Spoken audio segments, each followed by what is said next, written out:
আবেদিন আপনি লিখেছেন, ইদানিং অনেকে অনলাইনে ঘোড়ার মাংস বিক্রি করছে, ক্রেতা বিক্রেতাদের মধ্যে অনেক আলেমও আছেন। জানতে চাচ্ছি ঘোড়ার মাংস খাওয়ার বিধান কি, এটা কি শরিয়া অনুমোদিত? ভাই জয়নুল আবেদিন, ঘোড়ার মাংস, ঘোড়ার গোশত খাওয়া নিয়ে ফোকাহে কেরামের মধ্যে যে মত আমরা পাই, মত পার্থক্য যেটা আমরা পাই সেটা হলো সংখ্যাগরিষ্ঠ ইমাম বা ইমাম চতুষ্টয়ের বেশিরভাগের মতে, ইমাম শাফি এবং আহমদের মতে এবং ইমাম মালিক রহমতুল্লাহর একটি বর্ণনা অনুযায়ী আপনার ঘোড়ার গোশত খাওয়া সম্পূর্ণ হালাল।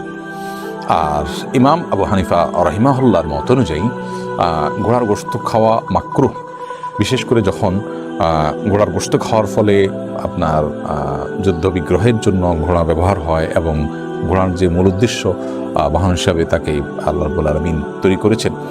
তো কোরআনে কারিম আল্লাহ তাআলা তার বিবরণ দিতে গিয়ে বলেছেন লিতারকাবু হাউজিনা, যে এটা তোমরা যাতে এটাতে বহন করো বা এটাকে বাহন হিসাবে তোমরা গ্রহণ করতে পারো। আল্লাহ রাব্বুল আলামিন এর আয়াত থেকে বোঝা যায় এটা মূলত বাহন, অতএব সেখানে সংকট তৈরি হতে পারে, সেই জায়গা থেকে এটাকে মাকরুহ বলেছেন তারা। তাও মাকরুহটা আবার মাকরুহে তানজিহি, অর্থাৎ জাস্ট না খাওয়া ভালো এতটুকু, মানে খেলে হারাম হবে এটি কারোর মতেই কিন্তু নয়।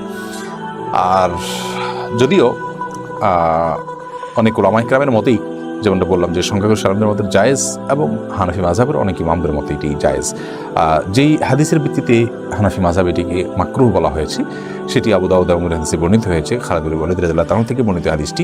সেই হাদিসের সনদ সম্পর্কে অবশ্য অনেক উলামায়ে কেরাম আপত্তি তুলেছেন যে সেটি বিশুদ্ধতার মানদণ্ড উত্তীর্ণ বা সেটার দায়ীফ হওয়া নিয়ে আপনার অনেক উলামায়ে কেরাম কিন্তু কথা তুলেছেন। তো পুরো বক্তব্যগুলোকে সামনে রেখে আমরা খোলাসা বা সারাংশে যদি আসতে চাই তাহলে বলতে পারি ঘোড়ার গোশত খাওয়া হারাম নয়, এবং সেই কারণে ঘোড়ার গোশত কেনা বেচা করাটাও হারাম নয়। এটাকে যদি আপনার কেউ খান এবং এটাকে বাণিজ্যিকভাবে যদি কেউ আপনার বিপণন করেন তাহলে সেটি হারাম হবে না। তবে হানাফি মাযহাব যে সেটি মাকরুহ জাস্ট এইটুকু, এবং সেই মাকরুহটা মাকরুহ তাহরিমি নয়, মাকরুহ তানজিহি। যদি মাকরুহ তাহরিমি তানজিহি নিয়ে আলোচনা আছে, মত পার্থক্য আছে, কিন্তু মাকরুহ তানজিহি হওয়ার ফতোয়াই মুফতি সাহেবগণ এবং ফতোয়ার সংকলকগণ দিয়েছেন, যার কারণে আমরা বলতে পারি যে এটির কেনাবেচা করা যেতে পারে, তবে হানাফি অনুযায়ী না করা উত্তম, জাস্ট এইটুকু।